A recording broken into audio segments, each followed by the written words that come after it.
NDA officer बनायचं स्वप्न आहे का? देशासाठी वर्दी घालायची इच्छा आहे का? एनडीए म्हणजे नॅशनल डिफेन्स अकॅडमी. भारतीय आर्मी, नेव्ही आणि एअरफोर्सचे ऑफिसर्स इथून तयार होतात. 12व्यानंतर यूपीएससीद्वारा एनडीए एक्झाम होतो.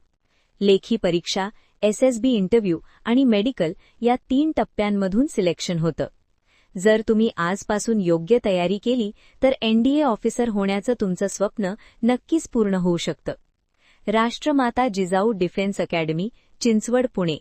NDA foundation. प्रवेश सुरू 2026.